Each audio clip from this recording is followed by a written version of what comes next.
우리가 여호와의 산에 오르며 야곱의 하나님의 전에 이르자 그가 그의 길을 우리에게 가르치실 것이라 우리가 그 길을 행하리라 하니 이는 율법이 시온에서부터 나올 것이요 여호와의 말씀이 예루살렘에서부터 나올 것임이니라.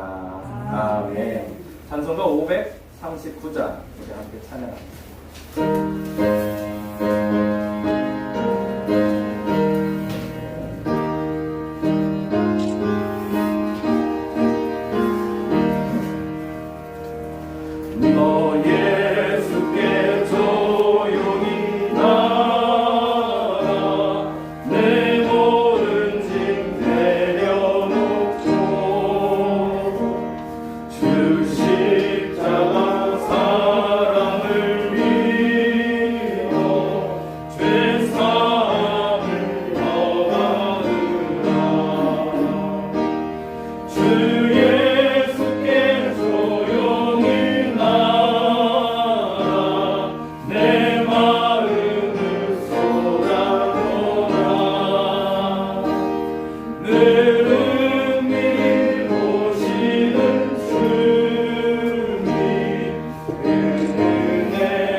교동은 함께합니다.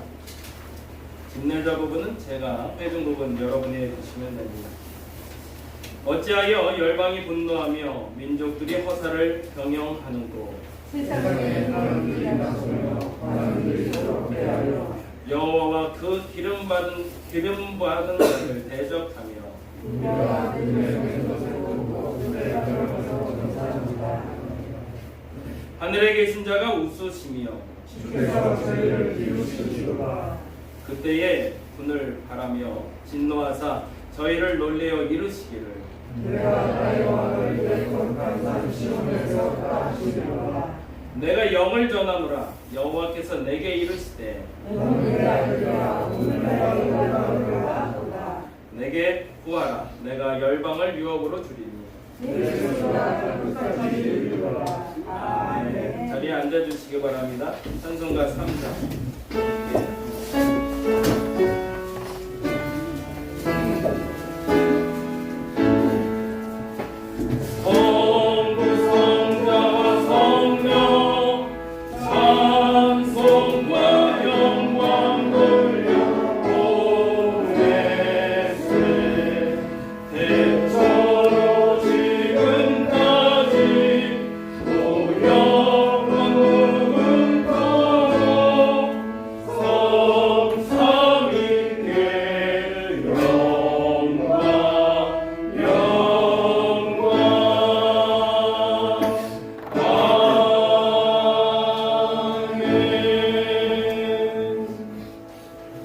찬송가 545장 같이 찬양하겠습니다.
박순남 집사님 기도해 주시겠습니다.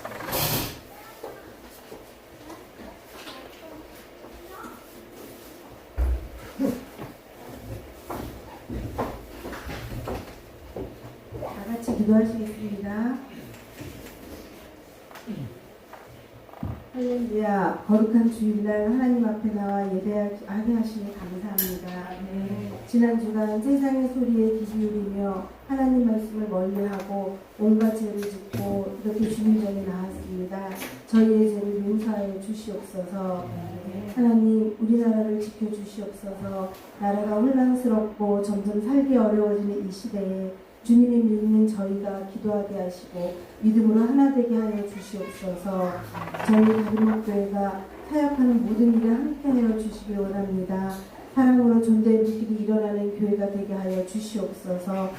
담임 목사님의 건강을 지켜주시고 주님의 일을 하실 때 성령님 함께하여 주셔서 영육간에 강건하게 하여 주시옵소서.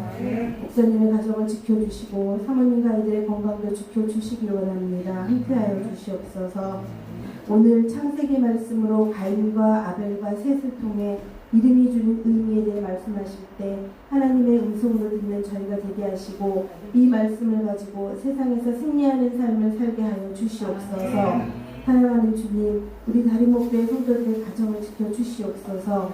각 가정들에게 찾아와 주셔서 문제를 해결하게 도와주시고 아픈 성도들에게 함께하여 주셔서 아픈 곳을 치유하여 주시고 건강하게 하여 주시옵소서. 아멘. 또한 예배에 참석하지 못한 성도들과도 함께하여 주시옵소서. 아멘. 오늘 예배 마칠 때까지 함께하신 주님을 찬양하며 주 예수 그리스도의 이름으로 기도드렸습니다. 아멘.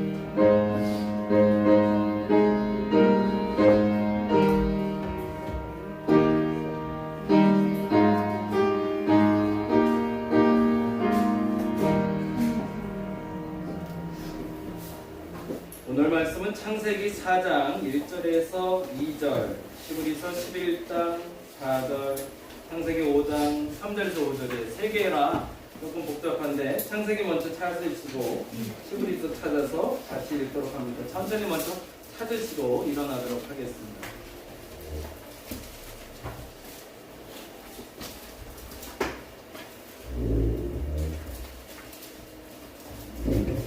천천히 찾으세요. 창세기 4장 1절에서 2절 먼저 보고요. 그리고 신약 성경은 히브리서 11장 4절 말씀이 될 거고요. 그리고 창세기 5장 3절에서 4절이 됩니다. 그럴까요? 여기 돼 있었을까요? 네, 다 같이 자리에서 일어나셔서 우리 같이 한 목소리로 천천히 우리에게 주신 하나님의 말씀 같이 읽어보도록 합니다. 먼저 창세기 4장 1절에서 2절 말씀 같이 한 목소리로 읽겠습니다. 아담이 그의 아내 하와와 동침함에 하와가 임신하여 가인을 낳고 이르되 내가 여호와로 말미암아 흉남하였다 하니라. 또 그가 또 가인의 아우 낳았는데 아벨은 양치는 자였고 가인은 농사하는 자였더라. 아멘. 히브리서로 가봅니다. 히브리서 11장 4절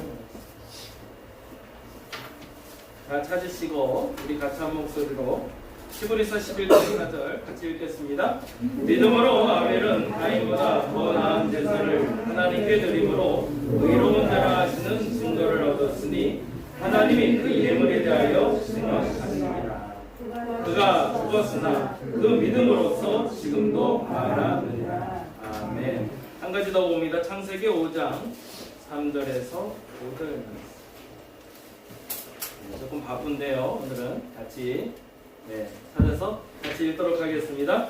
아담은 130세에 자기의 모양 곧 자기의 형상과 같은 아들을 낳아 이름을 셋이라 하였고 아담은 셋을 낳은 후 800년을 지내며 자녀들을 낳았으며 그는 930세를 살고 죽었다.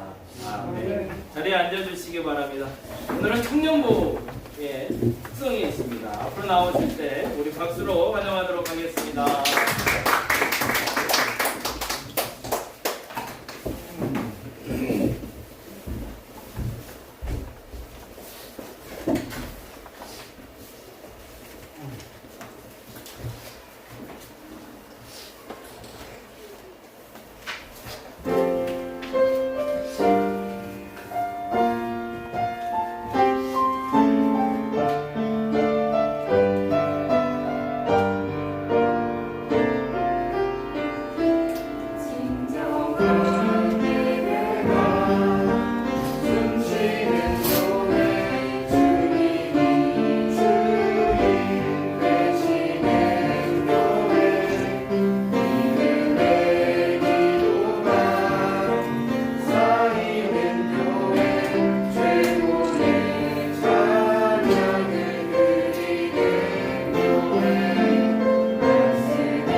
마이크가 나오나요? 다시 한번 좀 확인할게요. 마이크 나오네요. 네. 지금 마이크 테스트를 지금 계속 하고 있어서 점검해보고 이렇게 사용하려고 해요. 듣기 괜찮으시죠? 네. 진행하고. 하우링이 좀 난답니다. 아니, 전문가 왔으니까 할 말 다 해야지. 하우링이 조금 뜬다고 합니다. 네. 계속 말하면서 조절해 주시면 될 것 같습니다. 네. 다시 한번 우리 청년부 위해서 박수 한번 해주시기 바랍니다. 다음 달도 기대하도록 하겠습니다. 예, 오늘 제목은 이름이 주는 의미, 가인, 아벨, 셋이라는 이야기로 잠시 나눠보려고 합니다. 그래서 우리가 성경의 인물들 쫓아가고 있는데요. 지난주에 아담, 그리고 하와 이야기했어요.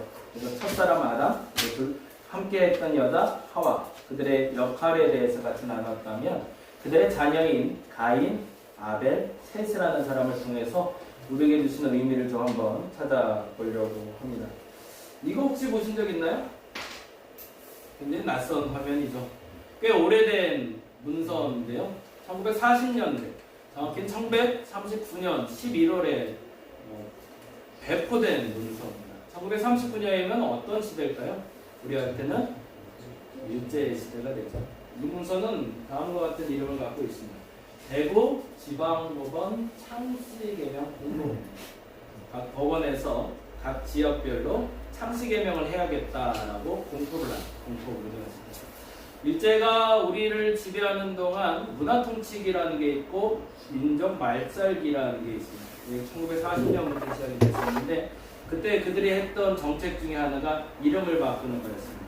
그래서 우리식의 이름을 못 쓰게 하고 우리의 언어를 못 쓰게 하고 그래서 그들의 이름으로 쓰게 하는 이 사람을 그래서 좀 기억해야 되는데요. 미나미지노라는 사람이 당시에 일본 총독부의 총독이었습니다. 그리고 이 사람이 주창을 해서 창씨개명을 시작을 했고요. 그리고 반대쪽 여러분이 잘 아는 이름이 나왔는데 춘원 이광수라는 분이 있습니다. 이분도 기억을 해야 됩니다. 왜 기억해야 될까요? 그때 당시에 찬성했던 사람입니다. 그래서 이 창씨개명을 해야 된다는 공부가 뜨고 그리고 기고를 요청하자 이분이 당대에 뛰어난 글쓰기의 작가로서 그 주창을 같이 어필을 해줍니다. 우리가 창씨개명을 해야 되는 이유, 그 이유에 대해서 몇 가지를 설명하고 두 가지 이유를 하는데 첫째는 800년 전에 우리에는 성씨도 없었던 민족이죠. 원래 그 성씨는 중국에서 넘어옵니다. 그러니 우리 민족에게는 원래 성이라는 게 없던 민족이고 그리고 새 시대가 도래해서 새로운 이름을 갖게 되니 그 이름을 하는 것이 마땅하다. 근데 더 재미난 건 우리나라에서 친일을 했던 사람들도 적극적으로 이거를 동조하고 나갔는데 거꾸로 반대되는 일들이 벌어졌습니다. 그게 뭐냐면 일본에서 반대를 하기 시작해요. 이 창씨개명은 원래 이 미나미지로의 지론이었던 겁니다. 창씨개명을 해서 조선 민족을 말살시켜서 아예 일본화시키자. 그게 이들의 목적이었다고 하는 게 아니라 이 사람의 목적이었던 거예요. 일본에서는 반대운동이 일어나기 시작합니다. 왜 반대운동이 일어났을까요? 그들도 일본식의 이름을 쓰기 시작하면 이들이 조선인인지 일본인인지 구별이 안 가서 그들도 우리와 같은 대우를 받을 수 있으니 그러면 안 된다. 참 말도 안 되는 얘기죠. 결과는 어떻게 됐을까요? 우리가 잘 아는 대로 창씨개명이 굉장히 많이 이루어진 걸로 알고 있는데요. 실질적으로 1940년 2월부터 5월까지 창씨개명에 대해서 공고문이 나가서 적극적으로 홍보를 했는데 결과는 다음대로 조선인들이 요청해 시작했다고 얘기를 했어요. 근데 결과는 다음과 같았습니다. 몇 프로요? 7.6%. 근데 사실은 속상한 건 7%가 했다는 거예요. 이 사람들은 뭘까? 친일파라 여겨졌던 분들이 적극적으로 나서서 이름 개명 운동을 시작을 했다고 합니다. 그래서 7%까지 도달하니까 사실은 본인들이 원하던 결과까지 나오지가 않았던 거죠. 근데 공권력이 그래서 무서워요. 그래서 이 해에 공권력이 투입이 됩니다. 그래서 일본의 행정력과 경찰력을 동원하자 322만 가구, 79%가 창씨개명을 합니다. 그래서 우리나라의 사람들 중에 10 중에 8명은 일본 시민권을 갖게 된 거죠. 근데 조선인들이 이러고 끝날 사람들이 아니에요. 이렇게 하자 좀 장난을 좀 치기 시작했어요. 그래서 조선인들이 재치를 부리기 시작했는데 야마카와 구사키라는 이름을 만들었어요. 그래서 등록을 해서 보니까 이름의 뜻은 이겁니다. 산천초목이라는 뜻이에요. 어차피 이름을 준 거 마음대로 장난치자는 거예요. 그리고 또 하나 이런 이름을 만들었는데 이 이름은 청산백수라는 주인이었어요. 그러니까 자기가 이름을 가치를 부여하지 않으려고 애를 썼던 거죠. 반항 아닌 반항이었죠. 물론 이렇게 장난치는 사람들도 있었고 극단적으로 자결을 하면서 우리의 이름을 지켜야 된다는 사람들도 나오기 시작했습니다. 결과는 어떻게 됐을까요? 앞서 말씀드린 대로 다행히도 불행히도 일본에서도 반대했기 때문에 창세개명은 무마됩니다. 그게 자연스럽게 사그라들기 시작하고 다행히도 1945년에 우리는 광복을 맞이하게 되죠. 그래서 일본식의 이름은 지워지기 시작합니다. 그래서 옛날 우리 어르신들 중에 그 일본식의 이름을 갖고 계신 분들도 있었죠. 기억하실 것 같아요. 창세개명의 궁극적인 이유는 앞서 말씀드린 대로 민족 말살 정책입니다. 이 말의 이유는 뭘까요? 이름이라는 것이 얼마나 중요한지에 대해서 성경이 말하는 이름에 대한 중요성은 다음과 같습니다. 창세기 2장 19절에 보면 이런 말씀이 있어요. 한번 찾아보시죠. 2장 19절 찾아놓고 같이 읽어봅니다.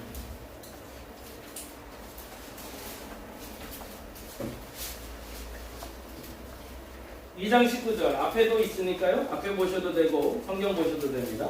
2장 19절 찾으셔도 같이 읽어봅니다. 여호와 하나님이 흙으로 각종 들짐승과 공중의 각종 새를 지으시고 아담이 무엇이라고 부르나 보시려고 그것들을 그에게 이끌어 가시니 아담이 각 생물에 부르는 것이 곧 그 이름이 되었더라. 이게 누구에게 주어진 사명이었을까요? 첫사람 아담에게. 아담에게 하나님은 일하라라고 하지 않으셨어요. 농사하라, 뭐 양쳐라, 아니면 지금 집을 지어라. 사실은 우리에게 제일 필요한 건 뭘까요? 하나님이 나를 태어나게 하셨다면 지금 내가 이 땅을 살아가면 제일 필요한 게 뭐예요? 먹고 사는 문제 아닌가요? 네. 먹고 사는 문제는 그만 하나님이 해결했대요. 그 다음에 해야 될 일이 뭐예요? 이 무료한 시간에 내가 해야 해요.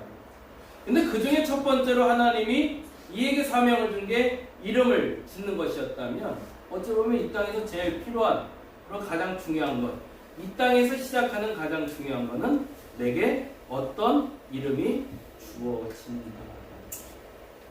하나님은 그걸 아마 아담에게 알게 하고 싶어서 이 사명을 허락하신 것 같아요. 하나님이 아담에게 주신 가장 중요한 사명은 뭐였다고요? 이름을 짓는 거죠. 근데 아담이 알았을까요? 몰랐을까요? 죄송하지만 아담은 그게 얼마나 중요한지 몰랐던 것 같아요. 재미는 있었을 것 같아요. 왜냐하면 내가 지어주는 게 이름이 되잖아요. 사자 비슷하게 생긴 걸 보고 사자라고 불렀고요. 호랑이 비슷하게 생긴 걸 호랑이라고 불렀고요. 어떤 건 그래서 때로는 그 모습을 그대로 닮은 이름을 지어주기도 하고 어떤 건 내가 상상해서 이름을 붙이기도 합니다. 고슴도치 하면 우리가 상상이 되죠. 아, 뭔가 뭐 삐죽삐죽 튀어나오겠구나. 근데 그 이름을 지어줄 때까지는 재미였죠. 그런데 안타깝지만 그는 그게 얼마나 중요한지를 알지 못했던 겁니다. 그래서 누구 이름도 막 짓기 시작할까요? 그들의 자녀의 이름도 막 짓기 시작합니다. 가인의 이름은 다 뜻이 이렇습니다. 뭐라고 되어 있죠? 획득, 소유라는. 아담의 첫 번째 아들 이름입니다. 왜 획득과 소유라고 지었을까요? 아마도 그건 우리하고 만나는 것 같아요. 여러분의 아들은 어떻게 되셨으면 좋겠어요? 여러분의 첫 아이가 잘 됐으면 좋겠어요. 첫 아이가 망치기를 원하지는 않을 거 아니에요. 첫 아이가 하길 원했던 것이 아니라 첫 아이에게 내가 소원하는 게 있었던 거죠. 무엇이든지 소유했으면 좋겠다. 내 거를 가질 수 있는 아이가 됐으면 좋겠고 내 것을 가지고 누릴 수 있는 아이가 되었으면 좋겠다고 생각했던 겁니다. 근데 내 마음대로 지어진 이름입니다. 그래서 이름의 뜻을 지어놓고 보니 이 아이가 어떻게 돼? 결국엔 자기중심적으로 살아가는 아이가 되더라는 거죠. 성경은 그렇게 얘기합니다. 첫 아이 가인이 낳고 가인은 농사짓는 자가 되었다. 그래서 그 소유를 넓혀갔던 거죠. 그리고 또 하나의 아들 아벨이 있었습니다. 그리고 그 아벨은 양치는 자라고 되어 있었습니다. 그런데 둘이 예배를 드리게 됩니다. 그리고 예배를 드릴 때 가인이 예배를 드렸더니 그 예물을 하나님이 받지 않으시고 아벨이 예배를 드렸더니 그 예물을 받았다라고 성경이 기록하고 있어요. 그리고 성경은 분명히 이야기합니다. 왜 가인의 예배는 받지 않았고 아벨의 예배는 받았는지. 가인은 내 것이 너무 중요한 사람이기 때문이죠. 하나님께 헌금을 드릴 때 어떻게 드리시나요? 가장 중요한 걸 드리시나요? 하나님 앞에서 예물을 드린다고 할 때 그것이 여러분이 가장 소중한 것을 가져오시는 건가요? 가장 헌 것, 모자른 걸 갖고 오시는 건가요? 사랑하는 사람에게 선물을 할 때 그 선물은 가장 허접한 걸 줄까요? 가장 중요한 걸 줄까요? 그렇죠. 사람에게도 마찬가지입니다. 내게 중요한 것은 내게 중요한 사람에게 전달되게 되어 있습니다. 근데 가인은 그걸 몰랐던 거예요. 왜요? 내게 중요한 건 누구였기 때문에? 하나님이 아니라 나였기 때문에. 아버지가 잘못 키운 거예요. 근데 우리는 때로 그렇게 실수합니다. 첫 아이가 잘 돼야 둘째가 잘 된다고 생각을 해요. 첫 애한테 호되게 해요. 혼내기도 많이 혼내고요. 또 욕도 많이 먹습니다. 그래서 불편한 아이들이 장남이고 장녀예요. 그래서 그네들이 살아가는 입장이 사실은 불편해요. 동생하고 싸우면 누굴 혼내요? 형을 혼내요. 왜? 왜 동생 제대로 못 보냐고. 동생은 잘 피해갈 수가 있는 거죠. 근데 나중에 장자들이 압니다. 왜 나한테만 일어나고. 사실은 우리는 이 목적지로 같이 가고 있었던 거죠. 그리고 나서 우리는 잘못 키웠다고 생각하지만 이미 일은 저질러진다. 근데 둘째 이름이 더 비참해요. 둘째 이름을 이렇게 정합니다. 뭐라고 되어 있죠? 호흡. 또 다른 이름이 공허. 다른 말로 허무라는 거죠. 첫 아이를 낳고 키우다 보니까 첫 아이에 대한 만족도가 내 생각지 나오는 게 아니에요. 얘가 잘 될 줄 알았거든요. 근데 하는 것마다 마음에 안 들기 시작해요. 근데 그렇다고 애 이름을 이렇게 지으면 안 되는 거죠. 근데 아담은 뭘 모르고 있어요? 이름을 어떻게 지어야 되는지 모르겠어요. 그 이름이 얼마나 중요한지 몰랐던 거예요. 여러분 자녀 이름 어떻게 정하셨나요?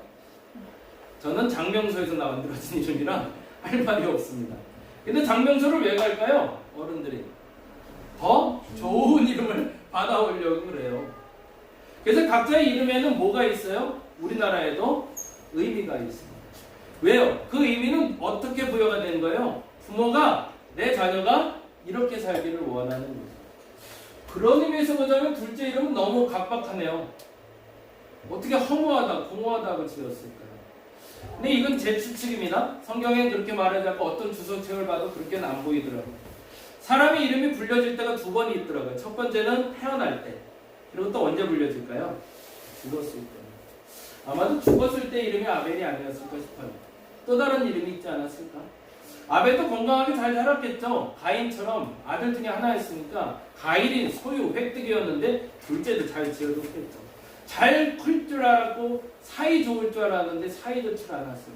결국에 아까 말한 대로 농사 짓던 가인이 양치던 동생 아벨을 돌로 쳐서 첫 번째 살인 죽음을 맞이하게 합니다. 그 장면을 보았을 때 둘째를 부르는 이름이 아마 이 이름이 아니었을까 싶어요. 우리 둘째는 아벨이구나. 허무하게 이 땅을 떠났구나 라고 불렸던 거죠. 안타깝지만 사실은 이것 때문이었습니다. 같이 한번 읽어보죠. 모든 것이 처음이었다. 사실은 그랬어요.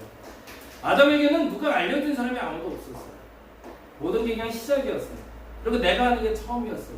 그러니 시행착오가 있을 수밖에 없습니다.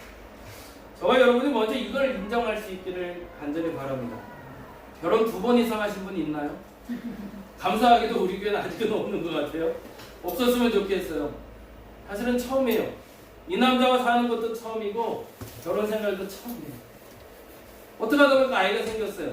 그런 사람도 있고 준비해서 아이 낳은 사람도 있어요. 어떻게 하다 보니까 첫애가 생기고 둘째도 생기고 셋째도 생겼어요. 다 처음이었어요.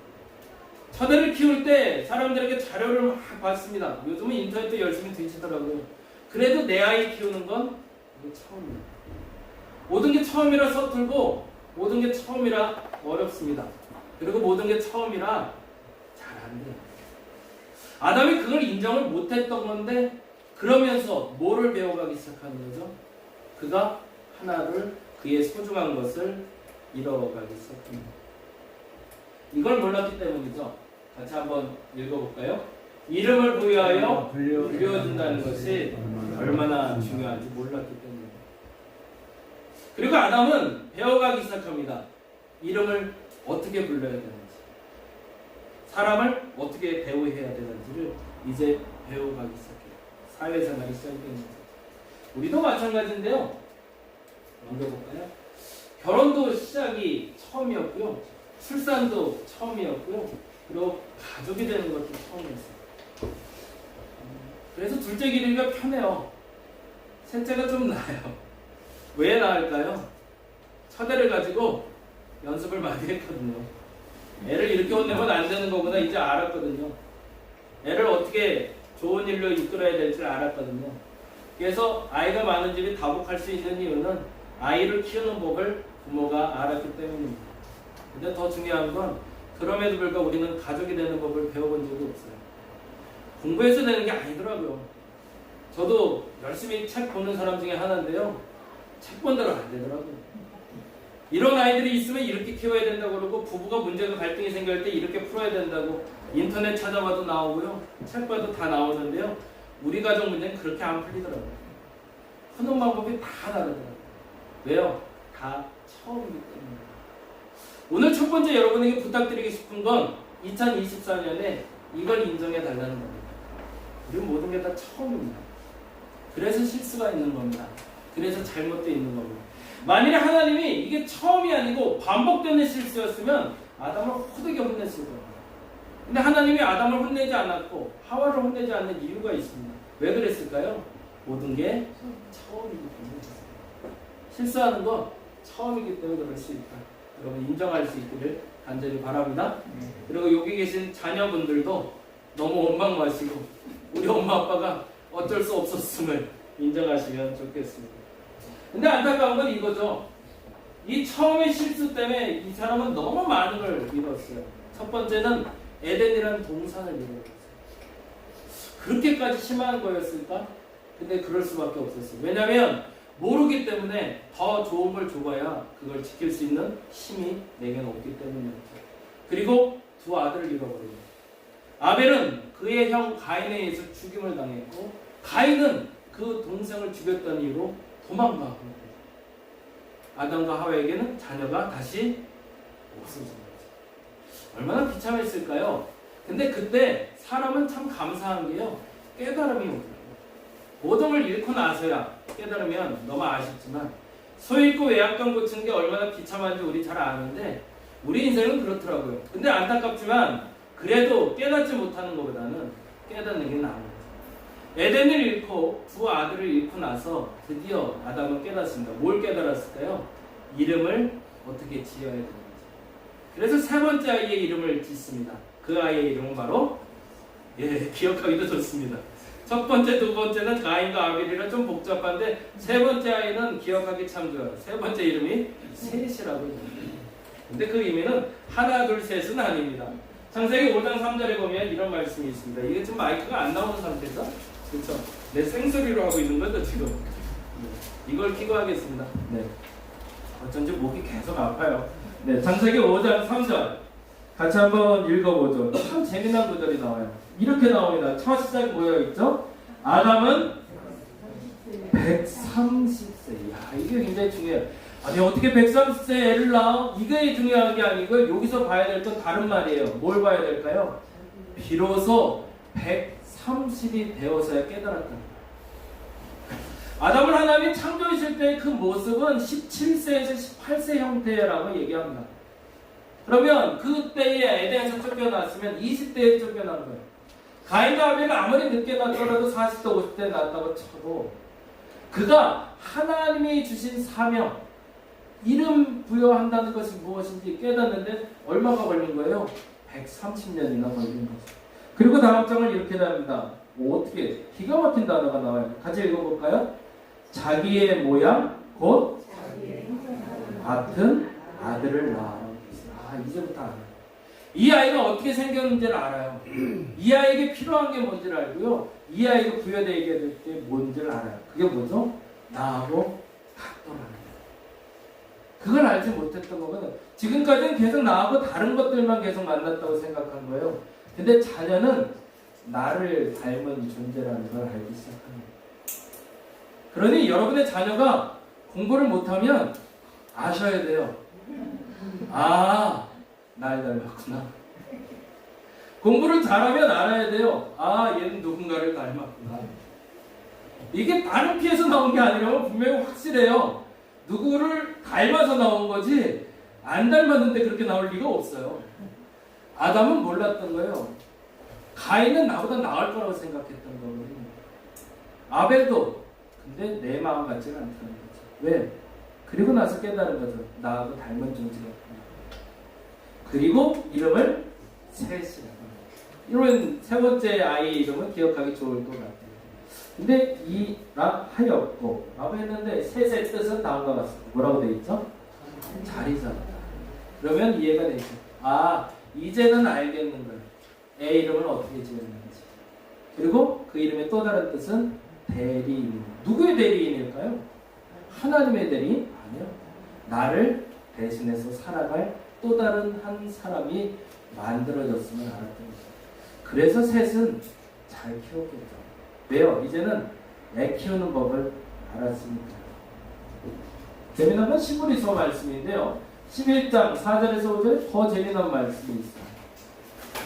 한 사람이 죽음 앞에서 말씀드린 대로 한 사람의 생 앞에서 이름이 두 번 불려진다고 그랬습니다. 첫째는 태어날 때 그 이름이 불려지고요.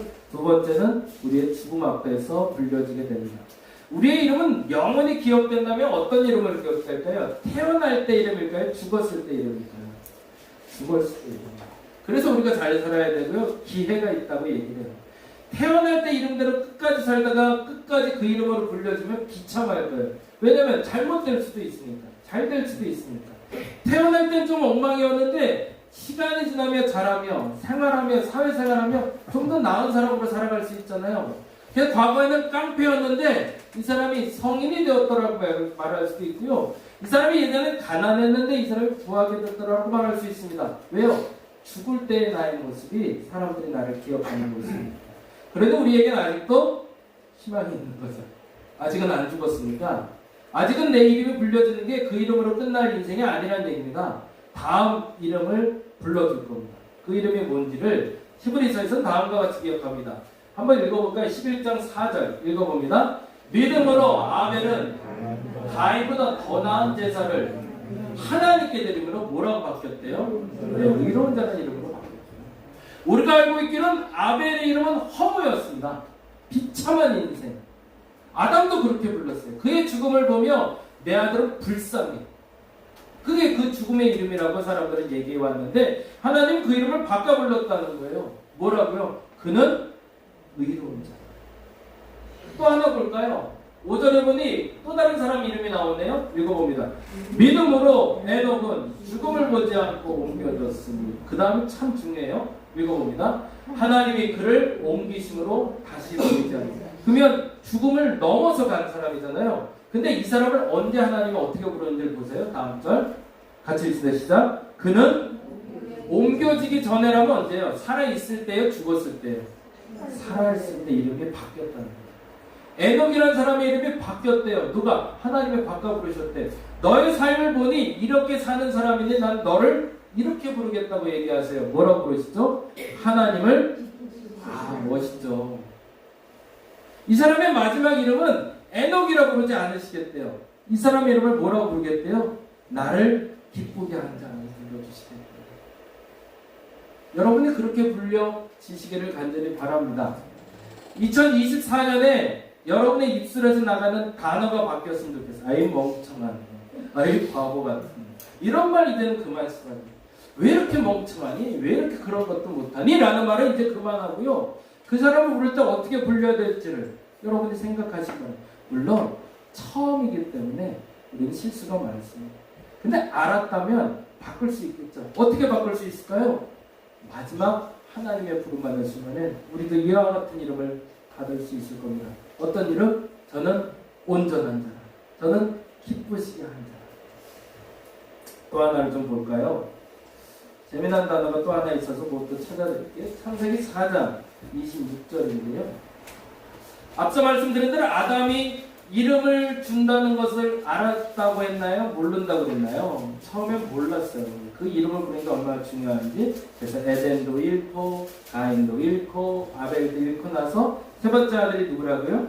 셋을 낳으면서 알게 돼요. 이름이 얼마나 중요한지. 그리고 나서 그 아이 이름을 대리자라고 불렀는데 그 대리자가 사람답게 살기 시작한 거죠. 그리고 4장 26절에 이렇게 기억이 되네요. 볼까요? 같이 읽어봅니다. 셋도 아들을 낳았대요. 그건 뭐예요? 아버지께 배운 거죠. 뭘 해야 될지, 아들을 낳을 때 어떻게 해야 되는지. 그리고 그의 이름을 에노스라 하였으며, 그 다음 절 봅니다. 그때에, 같이 읽어봅니다. 사람들이 비로소, 그때부터 하나님이 어떤 분인지 그 이름을 소명하기 시작했던 겁니다. 오늘은 이렇게 기도했으면 좋겠습니다. 첫 번째 기도 제목은요, 이겁니다. 같이 읽어볼까요? 모든 것이 그랬으면 좋겠습니다. 결혼하자마자 어떻게 밥을 잘해요? 잘 못해요.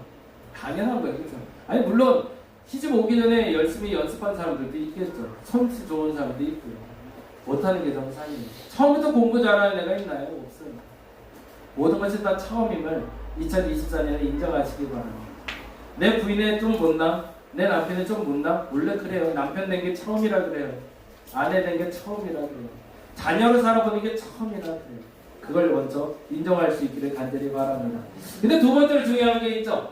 같이 읽어볼까요? 시작. 어떻게 불러줘야 하는지를 알게 하십니다. 언제요? 마지막 순간. 지금 말고. 지금은 내 이름을 좀 바꾸고 싶어. 이름이 좀 엉망해. 왜 나한테 그렇게 부를까? 별로 상관없어요. 언제만 잘 부르면 될까요? 죽음의 순간. 마지막 하나님 부름받을 때 여러분의 이름을 정말 멋지게 하나님이 불러주시기를, 그렇게 살아갈 수 있는 저와 여러분 되시기를 간절히 바랍니다. 기도하겠습니다. 우리가 어떻게 불려질 수 있는지를 결정할 수 있는 기회를 내게 주시니 감사합니다. 오늘도 바뀔 수 있습니다. 그동안의 이름이 좀 모나고 부족하고 그래서 부정적인 이름으로 불려질 때도 있었지만, 하나님 이제는 기대를 해봅니다. 모든 것이 처음이기 때문에 그랬습니다. 그래서 이제 되돌릴 수 있는 기회가 내게 주어졌으니 그 마지막에 정말 제대로 돌아가게 하여 주옵소서. 그래서 하나님 앞에 머무는 그 순간에, 마지막 순간에 정말 멋진 이름으로 호명되게 하여 주옵소서. 저는 온전한 자였다. 저는 하나님을 기쁘게 하는 자였다. 저는 어른이었다. 이렇게 불리울 수 있는 우리가 되게 하여 주시옵소서. 감사합니다. 고마우신 예수님 이름으로 기도드립니다. 아멘. 성찬